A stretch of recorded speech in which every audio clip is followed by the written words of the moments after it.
Well, welcome to the Energizing America podcast, where we talk all things energy and how to energize your world, including your communities and business and all kinds of people, and why we need oil and gas. Excited to sit down with Davin Pekkala, who is our asset, what do we call you? Asset director? Asset manager? I use the director when I'm getting some hardball from a dealership, Oh, okay. but So, it's a manager. I'm a manager. That's so as needed, you're the asset director. director, yeah. Yeah, Very more formal and yeah. it sounds a little I nicer. get better results when I use that one. Yeah, isn't that sad that that's the way it is sometimes? But excited to sit down with you today and just talk about how assets impact our business. And I believe, especially now, even more so than ever, given the supply constraints and the challenges we've had. So thanks for sitting down with us, Dave. And Yeah. I would like to ask, how in the heck did you become an asset director? And what does that even mean? Yeah, so that's probably one of my favorite questions to get is how did I get here? So I guess my background is automotive mechanics. I was a mechanic for about 5 years, and I had just a really strong hunger for a challenge. I really wanted to be challenged. I wanted to find a leadership type role, and I wanted to somehow mix that with my interest in vehicles and equipment. And so, yeah, I actually texted you at one point and said, "Hey, how do you have this Wescom? I hear this Wescom and this oil and gas and energy, and I have no idea what Shane actually does, but I know he's got vehicles and equipment in North Dakota, New Mexico, all over the Midwest. How in the world do you do this?" So I sent you a text, something along the lines of like, "Hey, I'm just curious, how do you do this? Because I'd done some work on your vehicles and you'd done my taxes and stuff like that anyway."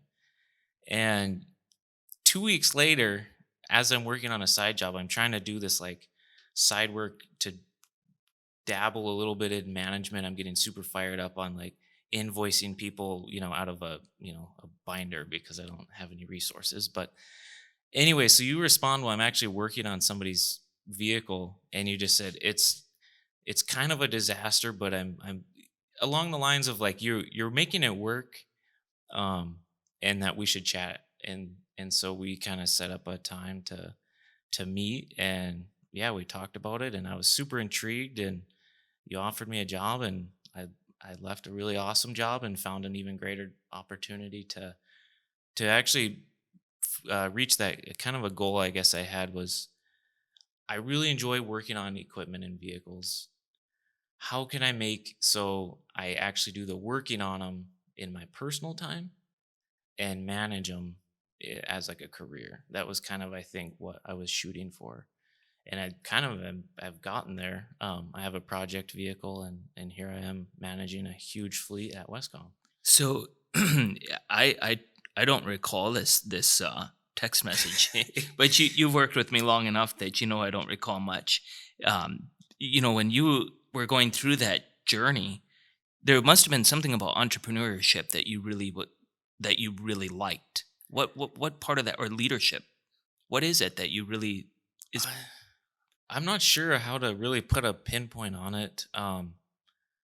The having someone come to you with a problem that might seem daunting to them, and being able to provide a solution, um, is just something that just really intrigued me. That the people in my life that I've brought my problems to, the way they've been able to resolve them through their experience and their leadership, truly their leadership, that was like something that I aspired to accomplish, I guess. So when you text me, if I remember right, this was maybe, how long have you worked for us? Just over 3.5 years. Okay, yeah, I was gonna say I thought I saw 3.8 or something because we were just going through some work. So this was at a time when things were pretty chaotic for me, and I'm not a mechanic, and I'm a tight wad, and I have a really really hard time paying for something I don't understand. And so we had some older vehicles, and I remember being pretty frustrated about the just dealing with how do I get this asset fixed, right? And how do I know what the mechanic is telling me on the other end of the Yeah. phone? Combined with how do I acquire assets and do a better job? If I remember right, there was only two of us in the office when you started. Was Yeah, there? well, Kara was at the front desk, and yeah, it was a pretty quiet little office at that time for Yeah. sure. So I've reflected on that from time to time that What went into that decision to hire an asset director? And this is before we have an HR person. Right. This is before we have a CFO. This is before we have a VP. This is before we have 150. How many people did we have when you started? Do you remember?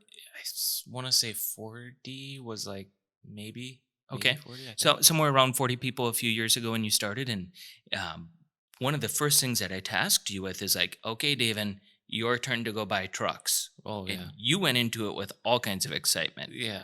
Yeah, for sure. It was really cool. I mean, I myself had just, never even spent the amount of money that we're spending on new equipment and assets. So that alone was just like, wow, this is an incredible opportunity to spend money in a way that is building careers for other people and myself. So that was, and not only that, we were dealing with a vendor that was out of state. It was all through the phone. So it was super exciting for sure. Yeah. Fast forward 3.5 years, we have this COVID world hit us. And, strangely enough, our business, w- for every two people basically that we hire, we got to go get an asset, Yeah. right? And so as we kind of slowed down during COVID, we made the decision to get rid of some of our assets. And, in hindsight, I don't know, good decisions or bad decisions, we could debate those all day long. And when you're dealing with all the implications of all your decisions, I believe at that time it was the right decision. And Yeah. actually, many of the trucks we sold were up for replacement anyway. Truly, it was actually it was a really it was a good opportunity for us to refresh our fleet. We were behind on our replacements because of our growth, and yeah, really we were able to catch up because of that. Yeah, we got rid of all those problem vehicles Yep. during that time, right? Hmm. So, but now you're getting the pressure that, hey, David, we need more trucks. I Yeah, don't know how many you've bought this year. Actually, probably hasn't been all that many. it has been quite a few Oh, actually. really? How Yeah, many do you think we've bought this I year? think at least somewhere around 30 or Oh, something okay. like that. Yeah. I just know the dollar amount, and Right. that's freaky enough. And as we look forward to next year in 2022, the phone's been ringing. We have a set of clients who are pretty dang excited about what's happening next year, right? Yeah, The price of a barrel of oil has been attractive, iron ore has been attractive, industry is moving, and for folks are sure. happy. Um, we're going to be needing more. So has that excitement level changed for Davin to go buy a new vehicle 3.5 years ago to today? Or are you still maintaining that same excitement? I would say it's different. It's exciting because instead of this being a new experience, it's a new challenge that we're coming across. We're coming across the I used to be able to go I had basically I had two vendors that I stuck with, whereas now I have a long list of contacts in my phone of different vendors we've used, and that's just because of how hard things are to find. And it might not be so much that they're hard to find, but to get that value that we're looking for is what really is the key. And the real pinch point is you don't want to go buy a $90,000 vehicle to go take the box off of it, to throw muddy boots in the back of it, to get it smashed by a pheasant on the way to a location in North Dakota. It's you want something that's going to get our guys, the comforts that they need, electric windows, electric locks, and just the basic things like that. Finding them now is definitely exciting to be able to say, you wanted those three trucks, I got those three trucks, guess how long it took me to find them, guess where I found them. And now we have people flying all over the country, driving and making all these new relationships and stuff like that. So it's definitely exciting. It's just a different type of excitement. Different, yeah, Yeah. different for sure. Well, what did we do? We sent a few guys out to North Carolina a couple months ago. Yeah, North Carolina, Arizona. We've sent people to Oklahoma, Kansas. I mean, it. Well, and I think my dad went down to, what did he fly into Houston, drove a truck over to our Carlsbad office and flew back to Dallas and drove a different truck or Yeah, something. yep, So yeah. Flew to the same state twice, two different dealerships. Two different trucks. Yeah. yeah, pretty exciting. So has your opinion of car dealers changed in this transition? Are you finding that folks are still wanting to help you, or is it even hard just to find people who want to help? Man, it is very dealership to dealership. It's different. You'll find one dealership that, like I've told you before, I've had people hang up on me. I'll say, "Hey, I'm from Wescom and I work for an electrical company. we're doing awesome things all over the Midwest, and they'll be like, nice try, and they'll hang up on me. And I come to find out, dealerships are kind of cutthroat right now because they want inventory. So if they get even the slightest feeling that I'm from a dealership or a fleet management company, they'll just say, get out of here.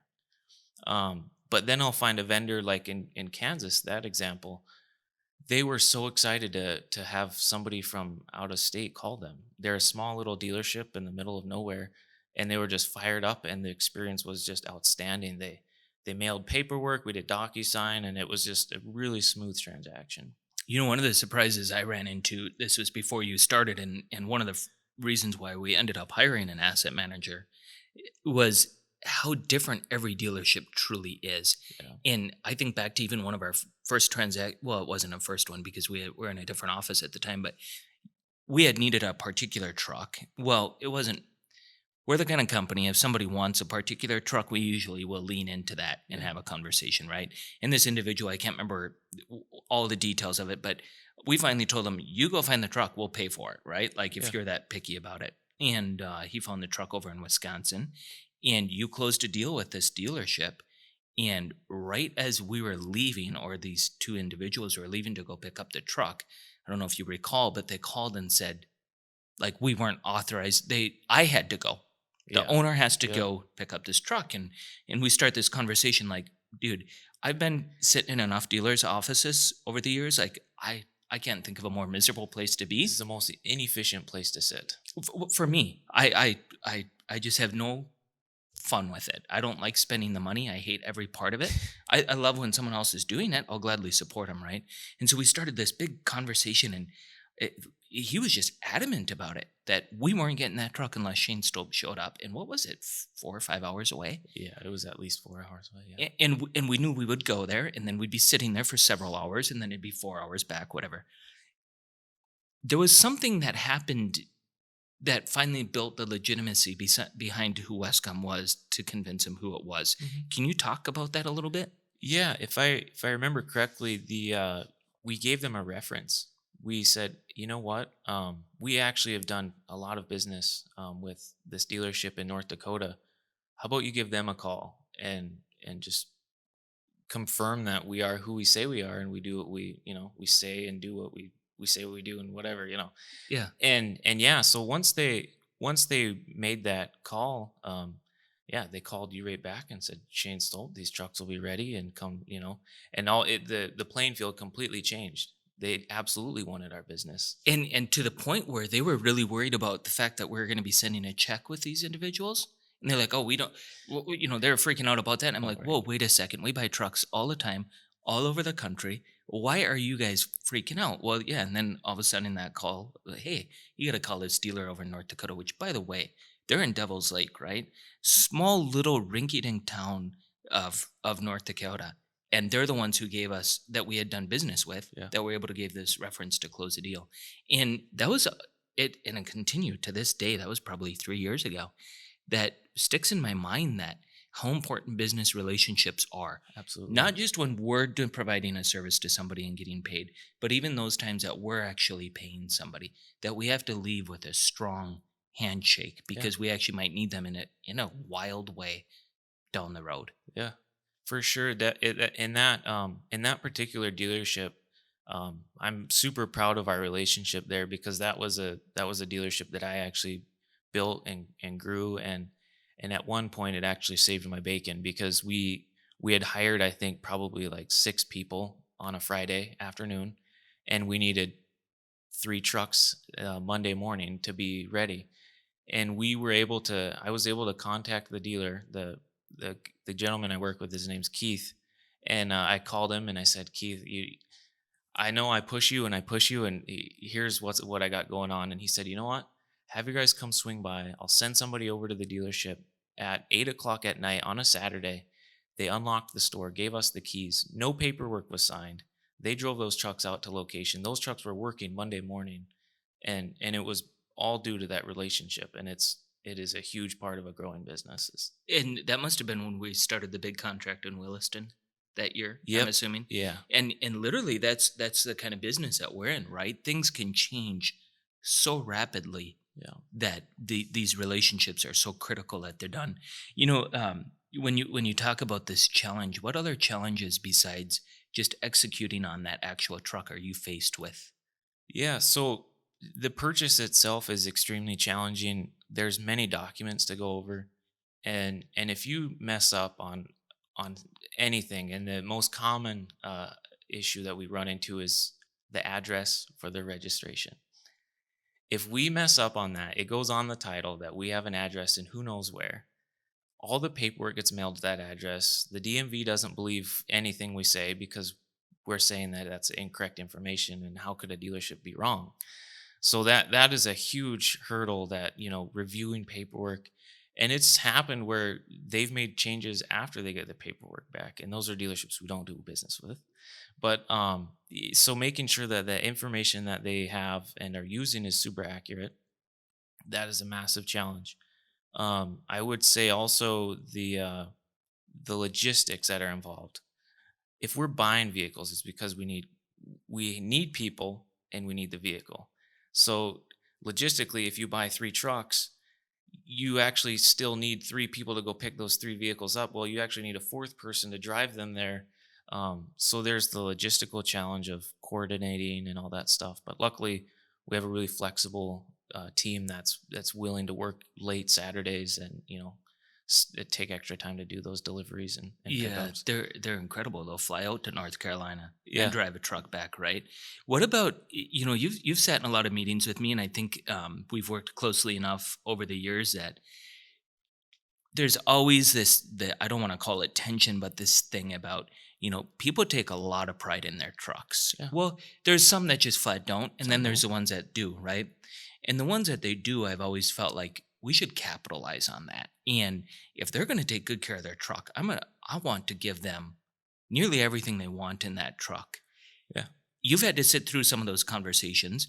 What goes through your mind as we're having those conversations, and has it changed now that you've been with us for 4 years? Yeah, so at first I was a bit surprised that how much thought was put into buying vehicles, as far as what does that employee want, or what do they need, what will make them be a proud Westcomer. And that is one thing that I feel like is just outstanding at Westcom, is our way of addressing it. Every situation is an individual, like an individual situation, is how we address everything. We have policies, we have, our rules and things like that, but we address every situation individually, and through that we end up making some really cool decisions in those meetings about people's vehicles. And in the end result, we have these individuals who are committed to our team. And I guess, so what, to bring it back, at first I was really surprised, like, why would we, put so much thought into this vehicle. Fast forward to now, I see that we have people who have been committed through, like, this COVID.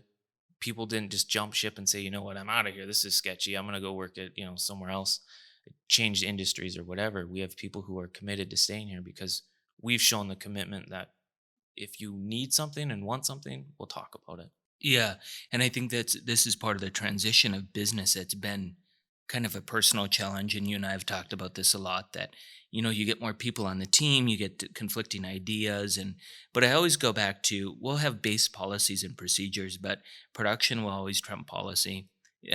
There will always be room to make a flexible policy enough that the gentlemen who've been with us for 4 or 5 years, and by the way, they're the same ones who are not only just taking good care of their pickup, but they're the ones who usually at last minute, when there's a client need at 7 o'clock on a Saturday, those are the people who are going to take care of it. Exactly.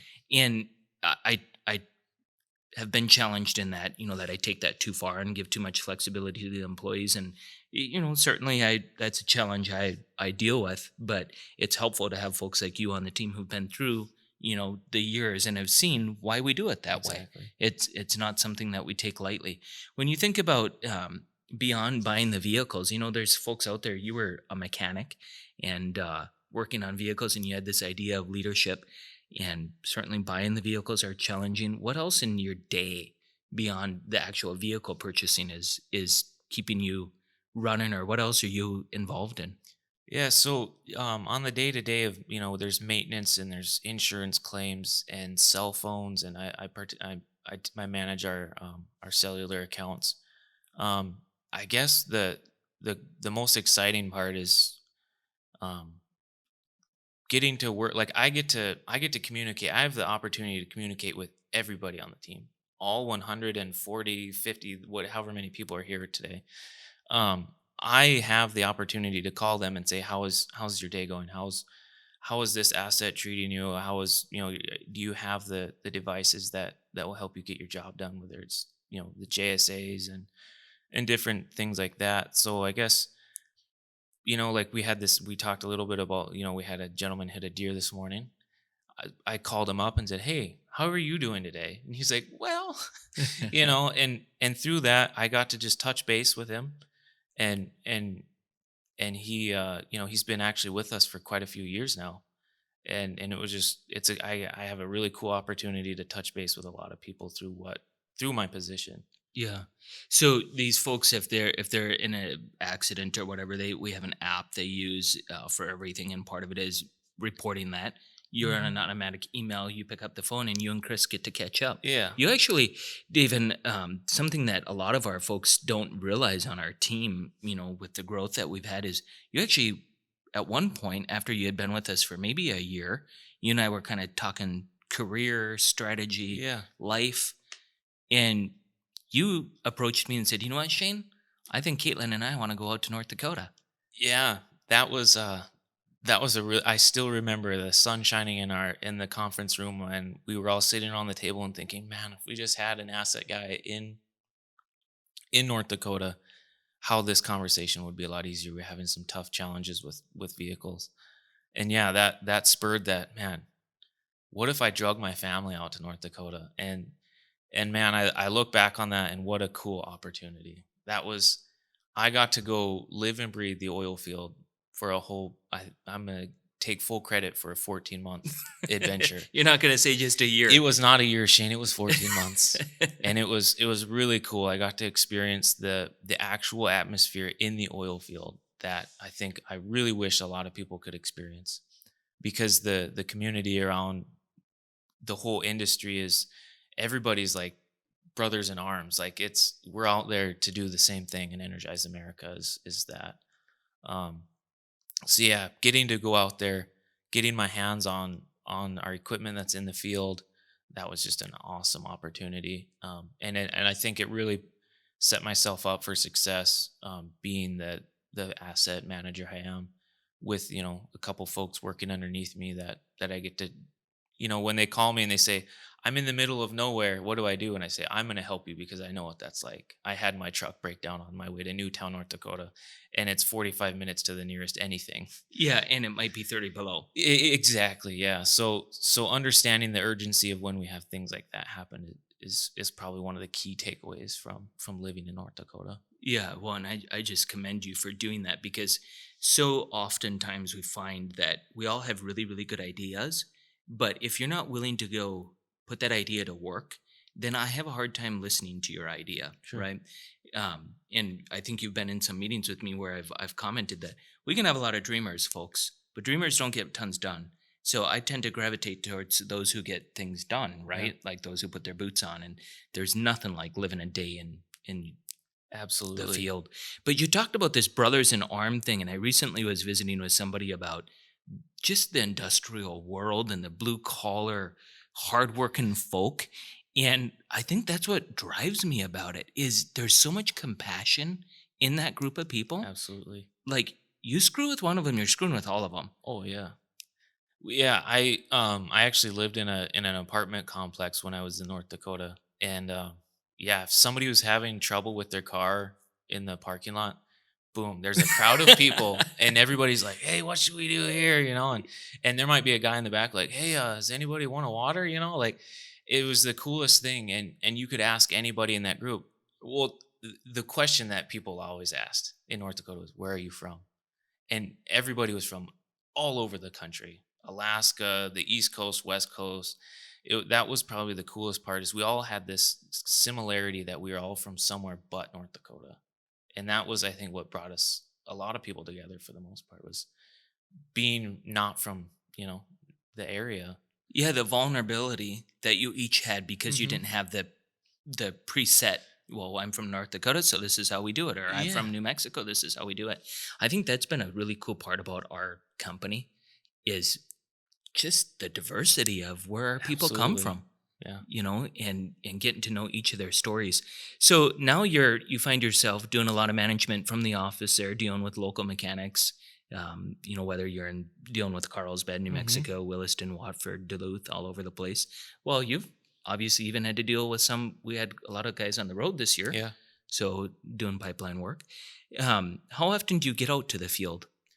I've been trying to stick to once a month, and that's been pretty challenging as I step less and less into the daily operations and more of a high level view of our fleet. We have just as many assets as we do employees. So there's a big challenge, even like this year we did budgeting, and that took a lot of time. But I guess I guess it was I don't know. The budgeting, you enjoy that piece. I I don't know why, Shane. I just love the numbers part of it because the numbers tell a story. And because like I've mentioned many times, I don't have a degree. I don't have tons of experience with finance. So I really rely on data to help make my decisions or to form my opinions. So when I'm able to be involved in that data, I get super excited because I know I'm about to learn something. Yeah, I know that's a really cool part. And I think when you first started, we talked a lot about that hey, at Wescom, we're gonna let data help drive our Hmm. decisions. Like my favorite topic, right? Diesels versus Oh non-diesels. boy. You like that topic We're too, gonna don't shake you? the internet. Yeah. What do I tell? What do we we say? we just we can't commit to this diesel idea. We just flat can't. The data just proves time and time again, and we just can't commit to it. It from many standpoints, from the amount the disruption it causes with our employees, our clients, and our finances, and it's just logistically challenging to have diesel equipment Well, one, you're paying more capex, right? Right out the door. right out the door. Every time we're paying more in operating expense. And then to just put some icing on top of an already too thick and sweet cake, you can't find a mechanic to save your life that can work on a diesel. Right. Yeah. So yeah, that's been an interesting find of ours. For sure. Yeah. No, and when you own 100 of something, you really quickly learn what the common problems that we have with our vehicles, and that is a huge part why we stick with just Fords is for myself. Um, I just when you have 100 of something, you get to become an expert at that. And so by having 100 Fords, we're able to say, okay, this problem is pretty common. We know this is going to happen. The We can death wobble, for instance. We've exactly. been here, done that, Yeah. get it in, get Yeah. it It's warranted, get it back out on it's the not road. even a question. Yeah. Whereas these different issues that come up, we'll maybe pick a little bit harder, and we'll be like, okay, we're going to quote this at several places Yeah. because this is a new problem. The other interesting find when you were talking about budget and just like getting into the numbers and data, how many times have we went down this road where we're trying to figure out a magical formula on auto maintenance costs, right? Yeah. Because you know me, I love maintenance costs. I love Oh spending yeah. money. And I'm trying to figure out, okay, how can we budget that number right? Hmm. And every time we find out it is just simply a function of revenue in our business. Absolutely. Yep. I've picked that one apart every year. I'm like, I'm gonna find the recipe, and I'm going to send it to Shane, and he's gonna be fired up. And every time we just go, it's a function of revenue. And it literally, we have several 8 years of history now that show Absolutely. that our maintenance costs are a flat percentage of revenue, which makes it easier for us Yeah. as we plan forward, right? And it kind of gives us a way like, hey, let's try and pull this down. Was it surprising to you, or has it been surprising to you at Westcom, how large of a percentage of revenue really does, or like how much does go into maintenance and repairs? Yeah. It's pretty frightening. It's a huge number. And especially considering that we have a lot of new equipment. Our oldest piece of equipment, or truck even, is probably not even 3 years old. It's probably right at that 3 year mark. And the commitment we have to doing that is because of our clients. We want to provide the best value, And our best way to do that is to show up every day. Yeah. And circling back to the revenue, I mean, sorry, the maintenance cost, it's amazing how much it is. Yeah. Yeah. Well, and I think, having the new vehicles, we spend a little bit more on CapEx, but importantly, the people who are spending hours, our team is on the road for hours of their Absolutely. life. Down in New Mexico, they might drive 3 hours one way to a location, Yep. 3 hours back. Over in North Dakota, hour to a location is not unheard of. And by the way, that's after driving to work for the first half hour, right? Yeah. So these folks are working long hours, and we owe it to them to give them a decent vehicle to work in. But then, even more importantly, too, that the client is paying us, oftentimes by the hour in our industry, and we have to make sure we have the right tool and Hmm. equipment to get them there. You also get involved in some tools, don't you? Yeah. Yep. The initial setup of the truck, I make sure that the tools are purchased, ordered, and everything's. I ended up creating a sheet to kind of help walk me through the process and help the managers who are involved through that process. Obviously, when you have 30 people, it's easy to say, hey, Dustin, what tools do you want on this truck? And he sends me a text, I want this and that. And then I go get it quoted out. We order it and he gets it and we're good.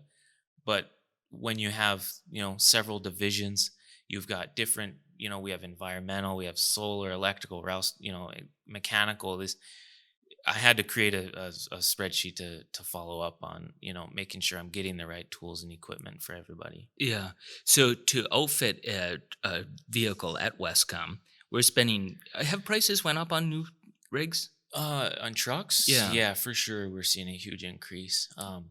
Partly, what we're seeing is the lack of rebates. At one point we were seeing, up to $10,000 in rebates. At the end of the year, To the point where we didn't even MSRPs didn't even mean anything. we never paid MSRP. Never. If somebody was gonna try to make me pay MSRP, I would say, "Sorry, dude, I'm going somewhere else." Well, we in fact opened up a very large line of credit with Ford just simply to take advantage of some of those rebates that were out there, right? Absolutely. Even though we were historically cash flowing our vehicles, well, let's take advantage of these rebates. And now it's like, well, it don't even make sense to do that possibly. So we're having a lot of conversation about Right. best use of cash, right? But what are you seeing? A 20% increase? A truck that used to cost 50 is now Yeah. 60? In the last 3 years, I would say trying my hardest to do apples to apples vehicle. The cost of a vehicle today is $10,000 more than what it was 2 years ago. So the $50,000 pickup has become a $60,000 Absolutely. deal. Oftentimes on these electrical trucks, especially that we use in North Dakota, we're taking the box off, maybe getting $1,000 credit. Right. We're putting on a utility Twelve thousand box, dollar service body. $12,000. Those have probably went up Those went up about because $1,500. we used to only pay 10 grand for those suckers back in the good old glory days. Right. And so, we got this $70,000, $73,000 pickup to start with. You're putting on a set of tools. Those are averaging 9,000. $9,000 to tool up the Hmm. truck. And now we're ready to go to work, right? Have you heard from our employees if we're setting them up right or not for success with that? Um. Yes, and the answer to that is we're setting up awesome to the point where they're so impressed that they're saying, "Hey, how about we add this to it?" Because they know that that is that's a huge importance to us that they're getting what they need. And when I started, we had a small list. It is now a full list, and every one of those tools we feel good about because it was from the guys in the field that were saying, "Hey, we should get a 4 foot ladder, but we really need 6 foot as well." And with that, we have these safety rules and things like that. And if it's going to be leaning against a building, it needs to have X, Y, Z. So through that, we've definitely we have a very precise tool list that's through the input of our field guys. And I'm pretty proud of it because to me it's not something that was a bunch of guys sitting around in a room Absolutely directing. It not. came from the field. But yet we didn't just let it. We're not the kind of company that just buys and buys with no No, accountability. no. What do we do sometimes? So we do random inspections, and that's been a awesome process because the guys getting in the trucks, they're pumped to do it because they know they're not going to get blamed for the guy who lost the drill last week, who had this truck or whatever. He can get into his truck and say, "Yeah, I signed off on this. This truck came with these tools." And if he has an issue, we can just pull it up and say, "Oh yeah, obviously it came with that." and through the warranty process, through whatever vendor, we can get that tool replaced. So, I guess what we're driving towards is we're not, we call them inspections, but they're more like a check-in. Hey, let me see your pickup. Totally. Let's do a check, right? Because what we've realized out in the field, you're working on a location. It's 7 o'clock at night. The snow starts moving and it's whipping, and all of a sudden the client calls and says, "We're calling it a day. You have to Hmm. leave location." And so you start packing up. You leave, and it's not unheard of, fellas, to leave a drill behind. We've all done it, Right. right? And so we don't want to be the kind of company that doesn't replace that drill, but worse, we don't want to be the kind of company that sends out that truck tomorrow without that drill, Yeah. because then we've failed a client. Yeah. So we're doing these random check-ins to make sure that we got the tools that we need to do a job right for our clients. And that also has been an interesting relation to revenue on small tools over the years. Hmm. It's like some of this stuff is funny that it's all related to how much business you're doing, Yeah, which tells you you just got a really good team who's following some really good practices. for sure. When you mentioned you have a project car, why do you bother working on a project car? Man, that's I guess I enjoy working with my hands and being in an office setting. I don't get that as much as I used to as a mechanic. So it's something that I enjoy doing. There is, when you work in an office, it's the downside of working in an office is, you don't get to go out and build a well. You don't get to go build a cool panel that I'm super jealous of our panel shop guys, to turn around and look at it. A lot of the things that I do are, on the cloud. They're on a spreadsheet.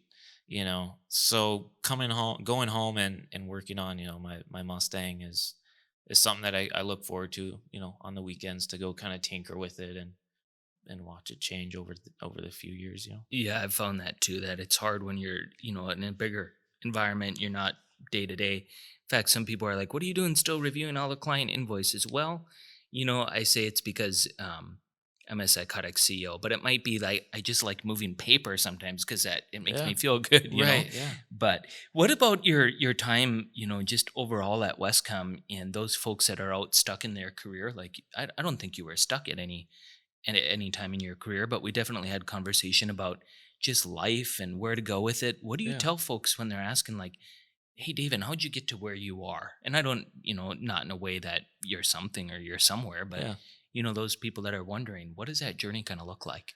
Yeah. I actually was talking to a friend of mine about that. He's quite a few years younger than I am, and he was getting itchy feet.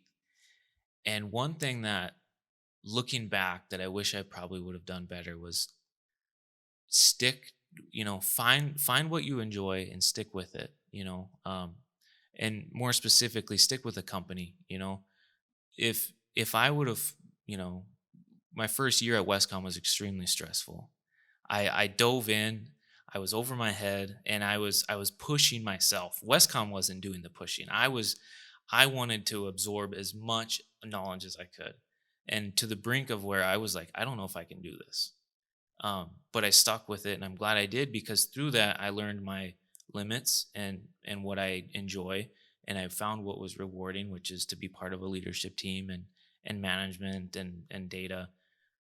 If I would have left at that point, I wouldn't have found out that the reward of sticking with something, getting good at it, and feeling confident, when you make those phone calls that you want to make a deal, over the phone or whatever. Well, and because it's important to understand sometimes the circumstances are just simply out of your control. Yeah, And so we just have to learn how to deal with those circumstances. absolutely.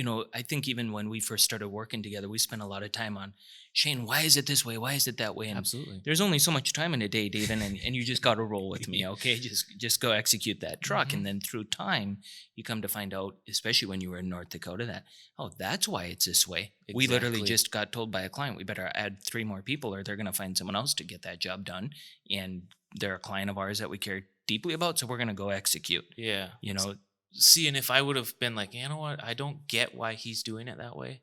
And if I would have just said, you know what, this isn't for me, I wouldn't have learned the why. And that's one of the things that you taught me, was carry that question mark right here and beat people with it. Why are we doing it this way? and then step back and watch, and learn from it. Yeah, I that why you know that we have a I tell a lot of folks on our team that pull the why out, that vendors and folks that are in our office so often, um, they want to sell us something, and there's a good reason for it, and oftentimes there's even a good fit. But if you don't understand the why behind what you're doing, I can't believe I can't I don't want to say trust, but I can't lean into your You can't get on that idea. boat. I can't. I Yeah. got to understand the why. And, recently we had a health insurance agent in our office talking about our renewal. And I had told him I want to blow it up this year. I want the whole thing blown up. We got to start over with this thing. And he starts talking about something and he asks another member, one of the guys in the room asked a question and I answered it. And I was feeling frustrated. So I finally got up on the board and I wrote down like the way health insurance works, and this agent is sitting at the table and he kind of slinks down in his chair and he says, "Boy, Shane, you ought to do this for a living. You know more about it than I do." And I said, "You know what? That's a problem because, I don't think I know more than you, but the deal is this is our business, this is our money, and this is our decision. And it has to be the right one. Yeah. And the only way I can get behind the right one is to understand the entire situation." And yeah, I'm sure, you say Wescom didn't put that stress on you, but I do remember the days of being at what we affectionately refer to as a sewer pit uh, before we became a legit business and moved to a real shop and office. But over at the sewer pit, there was many nights that you were there till the wee hours. And that was at a time when I think we doubled that year. Absolutely. It was insane. It was looking back, like I was given a pretty awesome opportunity to participate in that growth. Because I was seeking. I had actually interviewed at several places that said we're a growing company, and I went and worked for them for 5 months and said, "No, you're not a growing company. You're an established place, and you are hoping to replace Bob, who's going to retire next year." So I had to move on from that. I went to Wescom, and it was a growing company. Legitimately, there was positions that didn't exist yet that were being developed, and that was really exciting, and learned a lot from that. Well, and I hope that's one thing that we can always have, right? I was just having a conversation with somebody on Monday about just careers and leadership, and I was telling them, go rock your position. Just rock it. Learn everything about it. Lean all the way into it, and I bet there's so much opportunity right there. Yeah. And if you do that, other things will always open up. And don't for 1 minute think that you're working for the kind of company that you can't come in here and tell me, "I know this is how you do payroll today, but tomorrow this is the way I think we should do it." Because I always want to be a leader of that kind of company For sure. that embraces that. And the young guys, or in this situation, a 50-year-old guy who's been in the workforce but has some great ideas, like bring those in and Yeah. let's do this. And I think that's what I go back to every time when I think like, where's this passion coming from within Westcom? And I think it's that we all understand that's what we're doing together. Like, sorry, I don't care. That's the way you've always done it. Absolutely. You're at Westcom. We're gonna find out. We're gonna find out why you do it that way, and we're gonna figure out why we need to do it that way. Mhm. Or ultimately, what are we trying to accomplish, and why, and what's the best way to get there? What do you think about our leadership team and the future just of energy? Are we acknowledging where we're headed? Yeah, I've seen that come up quite a bit in the last probably 6 months, maybe even a little bit longer. That we're headed into expanding. We were when I started, it was oil and gas, and then it became kind of like environmental. That part of our business kind of weaseled in environmental, which is super cool. I really enjoy hearing what Char's got going on that side of things, and her team. And then this solar that's coming up, like super cool. Like I'm super interested in seeing where we go with that. I'm on a personal level, I'm super intrigued by electric vehicles. I think that's just phenomenal that there's all these different companies that are coming out. Rivian, Ford is hoping to have their F series pickup, this year. I believe they're going to be sending them out. So I see us transitioning into these renewable type things, specifically solar, and that's super cool. I'm excited to see where that goes. Yeah, it's interesting, that we're in the oil and gas business to start, but really we've always been out to energize Energy, America, yeah, right? that's truly what it is. Yeah, Yeah, and I love the fact that we're still got a significant portion of oil and gas business, and Absolutely. those clients mean everything to me. I don't care what happens in the crazy world. We will Hmm. always be involved in oil and gas, and as the world transitions into a more renewable future, which is kind of funny in of itself, because that, who says oil and gas isn't renewable? But whatever, Exactly. Right. as we move into that space, these folks aren't going to be forgotten about, Hmm. and I think we can take the skills that we learned in that and still apply it even in this space. Yeah. The fact is at Wescom, we need folks like Davin who understand urgency, accountability, and flexibility, and how that impacts our ability to build a customer for life, and how we can create opportunities for people and empower people, and be an integrity style company. You can't do that, even at a basic level, if you don't have good assets. Yeah. And I think, as a society and as a world and as business leaders, we can forget that. It can be easy to start, well, she's the receptionist. Yeah, but she's the best receptionist Right. who's answering that phone call from the potential client, right? I don't take lightly to positioning ourselves Right. that way at work, because we're all on one team. And I think that's, it kind of goes back to even that oil and gas versus renewable versus all this stuff. Wait a second, we all need energy. Yeah. If you are forgetting that we need energy, you are going to be you're going to be caught with your shorts down, because energy is what, the world leaders, or, uh, superpowers of the world are who runs our energy. And that's, America is a superpower. And Yeah. through that, we have to be on top of our energy, because that's what helps us be there. And rather than fight against it, embrace that conversation Absolutely. at the Thanksgiving table with your peers, or when you're out and about, that wear it with pride, that Yeah. yeah, you better believe I'm in the oil and gas business, and you better believe that I also have solar on my house, Yeah. you And know? and living in North Dakota really opened my eyes to what the oil and gas industry truly is. It is this big family. And that was going back to the whole North Dakota, living in North Dakota.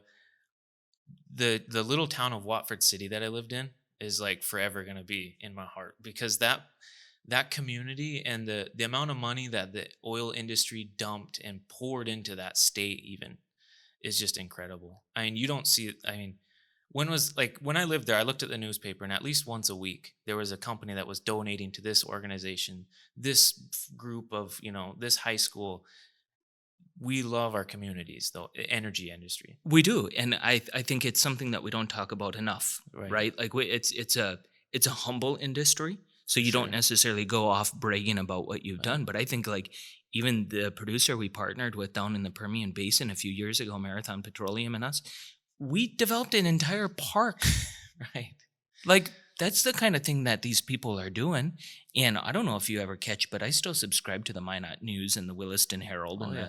Watford City paper and the, farmer paper. And those get put in the break room, and it's still the same way. Hmm. Even during COVID, it was still the same way. Oh yeah. Companies were throwing their thousands out in support of the community Yeah. that they It live in. it's who we are. It's we won't change no matter, what our challenges are. We'll have to find ways to do it, way Yeah. differently. And I think that the important part for us on our level at Westcom is to not just say that, well, that's really cool that they're doing that, Hmm. but also for us to do our part. And that can be kind of a challenge, especially within our culture, kind of just the people that we're kind of associated with. We don't have the kind of culture that you go give openly, and Right. and you go participate in some big community event. But when we do, we have found incredible success in it. Not the kind of success that people like to think about, like money. I'm talking about, like, when we were cleaning up I-35 this fall, Yeah. the success and the camaraderie of a bunch of folks. You got your accounts payable clerk picking Right. up garbage right here with a journeyman electrician who works up at the mine Hmm. right here, that they never get to Absolutely. be together. And they're doing a common cause of picking up trash along the interstate, right? Those are cool things that can build a lot of success. Yeah. And we need to make sure that we don't forget that we can't just sit back on the sidelines and clap about those people that are doing that. We need to put our boots on, we Hmm. need to put on our gloves, and we need to get out there and do it as well. Absolutely. And I think even when you were in North Dakota, you brought up an idea with me one time about the Williston fireworks. Yeah. That here, this community, they didn't even have a fireworks show until some doctor in the area decided they needed a fireworks show, and Mhm. Yeah, and they rounded up a couple of their friends and through conversation, and there's a lot of talking that goes on in the oil and gas industry. Everybody kind of knows everybody in a roundabout way, and that definitely, yeah. There's a banner every year at the Williston Fireworks Show of a huge list of donators, and they have the coolest fireworks show. It's like they have a trailer that looks like a command center for like SWAT team. They got screens and dials and lights, and it's a cool show, and it's all through donations. yeah, I think that's so incredible, and it kind of tells the story of the industry and the people that are in that industry, Yeah. and it's like you said, a forgotten story. Well, David, I just frankly, I can't believe it's almost been 4 years that we've worked together. I Right. think it was probably one of the best decisions we ever made to not just fill an asset director role or asset manager role, but somebody who had a real passion, not just for cars, because you know me, I also like money, value, conversation, um, and just the desire to really, really grow in your career. And I Yeah, think there's a lot of folks out there that could glean some really good stuff from you. You were the kind of employee who would feel overwhelmed, and you'd come in my office and you'd sit down. And we had some heart to hearts about that. for sure. How do you deal with this pressure? Where is it coming from? How can we do better? Um, we have had a lot of conversation about personal finance. Yeah. Um, I Wescom seriously changed my outlook. I think about this quite often. Previously, before I worked at Wescom, my personal finances were to the extent of, do I need it? Do I want it? And basically, if I needed it, I just bought it. And if I wanted it, I just bought it. So, but coming to Wescom and getting this leadership and finance and this data value is become a huge driving factor in what I do and what I we buy vehicles with the plan that we're going to sell them in 3 years. Why? Because that's where we feel like we're capitalizing the best on our value, and bringing that into my personal life has made my career even that more exciting, that I can apply so much of it to my personal life and be successful through that. And that's a pretty cool thing that I think that a lot of people would find awesome. Yeah, but it's important that you mentioned given this opportunity. We will give opportunities, and there I think every company gives opportunities. Some people just fail to grab them. So go grab these opportunities, folks, and Yeah, do what David did, and turn your passion into your day job, and then you really do have the energy to go home and work on that muscle car. exactly. And I call it a muscle car, Yep. the Mustang. And I'm looking forward to getting a ride in it someday. Maybe at the next Someday. parade in Two Harbors, you'll Hopefully. we'll do that ride. So thanks. It's been a good conversation, Yeah. David, and keep up the good work. Yeah. Thanks, Shane. Appreciate it. Thank you.